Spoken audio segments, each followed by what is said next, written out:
नमस्कार, news pulse में आप सबों का स्वागत है। मैं हूं संतोष सिंह और हम बात कर रहे हैं ऑपरेशन लोटस इन बिहार।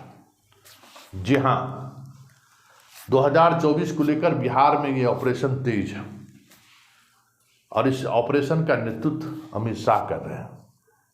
और हम बार बार कहते हैं कि अमित शाह और नरेंद्र मोदी के बीच कुछ न कुछ चल रहा है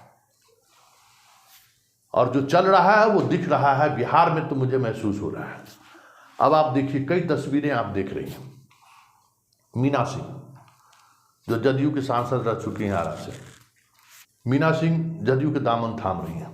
खबर ये आ रही है कि इनका बेटा सहकारिता के क्षेत्र में बड़े पद पर है और वहीं से ये बातचीत शुरू हुई है।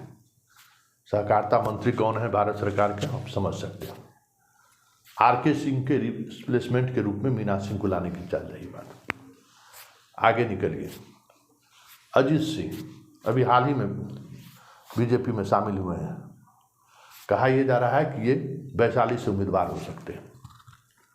सिर्फ यही दो नाम नहीं है, कुछ और तस्वीरें आप देख रही हैं। मोतिहारी से भूमियार उम्मीदवार खोज रही है बीजेपी कि वहाँ किसको खड़ा किया जाए राधा मोहन सिंह की जगह पर। एक नाम सीताराम सिंह के बेटे का भी हुआ है, राणा रणधीर का, लेकिन वो किसी लॉबी में नहीं, वो राधा मोहन सिंह के ही लॉबी में है। इसलिए उसकी संभावनाओं की तलाशने पर फिलहाल विराम लगा दिया गया।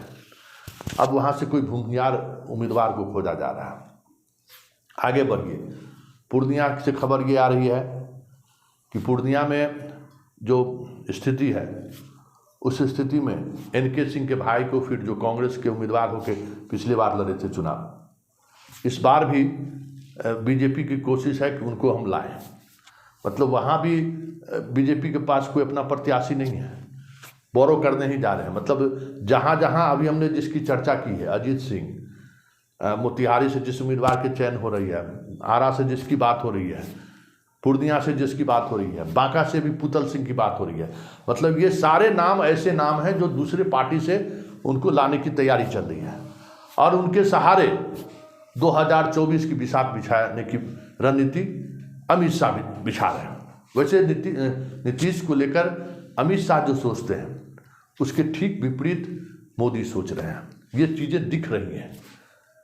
मोदी चाह रहे हैं कि बिहार में नीतीश कुमार से रिश्ते इस तरीके की तलखी ना हो जाए इस रिश्तों में कि अगर बहुमत को लेकर कुछ बात आ रहे आए तो नीतीश साथ ना दे। इसलिए नीतीश को लेकर एक अलग तरह का फ्रंट बीजेपी में चल रहा है, चाहे वो राजनाथ सिंह हो, गडकरी हो या मोदी हो। इन दिनों देख रहे हैं आप, राजनाथ सिंह की सक्रियता थोड़ी बढ़ गई है। संघ की भी बैठक अब राजनाथ सिंह के घर हो रही है। राष्ट्रीय अध्यक्ष की भी बैठक राजनाथ सिंह के घर में हो रही है। भले उस बैठक में अमित शाह पहुंच रहे हैं, लेकिन पहली बार ऐसा हो रहा है कि जो सत्ता का केंद्र दो गुजराती के बीच सिमट कर रह गया था, वो उसमें अचानक फैलाव दिख रहा है। वो रणनीति भी हो सकता है। वैसे गुजरातियों का ये चरित्र है कि इस तरह की रणनीति के सहारे सत्ता में लौटने की एक कला भी उनके पास है, क्योंकि अभी उनको पूरे बीजेपी नेताओं की जरूरत है। लेकिन बिहार में जो कुछ चल रहा है वो यही दिखा रहा है कि हर एक सीट पर अलग से अलग नाम खोजा जा रहा है कि किनको नए तरीके से जो है सो उम्मीदवार बनाया जाए। तो ये जो उम्मीदवारों की सूची तैयार की जा रही है, इसमें अधिकांश ऐसे उम्मीदवार हैं जो बाहरी हैं, जो इनके दल के नहीं हैं, उनको लाने की कोशिश शुरू है। वैसे पहले से ही आरसीपी, उपेंद्र कुशवाहा, चिराग पासवान, मुकेश सहनी और अब जीतन राम मांझी पर भी निशाना साधा जा रहा है। ऐसे कई नाम हैं जिसके सहारे बिहार में बीजेपी 2024 साधना चाहती है। लेकिन इन सबसे इतर एक जो बड़ा सवाल है जो बीजेपी के अंदर चल रहा है कि इतने बड़े जो स्टार वार हैं, जो बीजेपी की राजनीति को पिछले 30 वर्षों से प्रभावित कर रखे हैं, चाहे वो राधा मोहन सिंह हो, रामकृपाल यादव की जगह पर कहा जा रहा है कि किशोर कुणाल का बेटा चुनाव लड़ने वाले हैं। अशोक चौधरी का दामाद जो अभी हाल ही में शादी हुई है, आप तस्वीर में उनकी भी देख रहे हैं आप।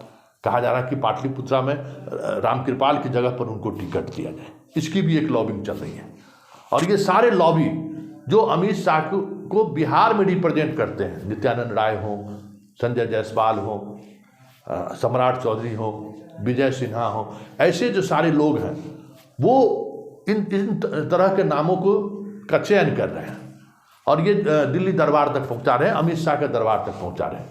गिरिराज सिंह का भी विकल्प खोजा जा रहा है कि वहाँ पे राकेश सिन्हा को लड़ाया जाए या किसको लड़ाया जाए।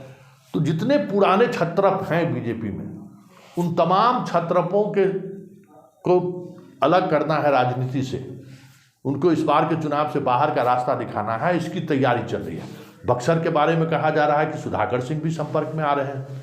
जिस तरीके से लगातार बोल रहे हैं तो खबर ये भी आ रही है कि अश्विनी चौबे के जगह पर सुधाकर सिंह को भी ये लोग अपने पाले में ला सकते हैं। तो ये सारी चीज़ें चल रही हैं बीजेपी के अंदर। कितनी कामयाबी मिलेगी कहना मुश्किल है, लेकिन ये कोशिश जरूर चल रही है कि लोटस ऑपरेशन का जो नया स्वरूप होगा 2024 के चुनाव में, वो यंग होगा और एनर्जेटिक होगा, ये दिखाने की कोशिश होगी। जैसे पटना में ही देखिए, रविशंकर की जगह पर ऋतुराज सिन्हा, आर.के. सिन्हा को बेटा को लाने की तैयारी चल रही है।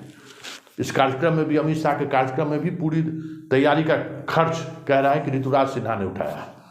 मतलब जितने पुराने चेहरे हैं उन चेहरों को बदलने के लिए जो नए चेहरे सामने लाए जा रहे हैं, वो सारे चेहरे को कैसे स्थापित किया जाए, इसकी तैयारी अमित शाह का जो गैंग ऑफ लोटस बिहार है वो संभाल रखे हैं। अब देखिए आगे आगे होता है क्या, लेकिन इतनी तस्वीर धीरे धीरे साफ होने लगी है कि 2024 को लेकर बिहार में बीजेपी कुछ अलग तरीके से सोच रही है, जैसे विधानसभा में चिराग के सहारे सोच रही थी। अब देखिए क्या होता है, लेकिन ये सारी चीज़ें बदलती हुई दिख रही है और इसका असर 2024 की राजनीति पर बहुत गहरा पड़ेगा। ये भी है क्योंकि रामकृपाल यादव, अश्विनी चौबे, गिरिराज सिंह, राधा मोहन सिंह जैसे पुराने जो दिग्गज खिलाड़ी रहे उनको आप नज़रअंदाज कर दें, राजीव प्रताप रूडी को आप नज़रअंदाज कर दें, क्या ये संभव है? सोचा जा सकता है बिहार की राजनीति में ऐसे छत्रपों को नज़रअंदाज करना? लेकिन चलिए, टीम शाह इसी खेल में लगे हैं। अब देखिए इनको कितनी कामयाबी मिलती है।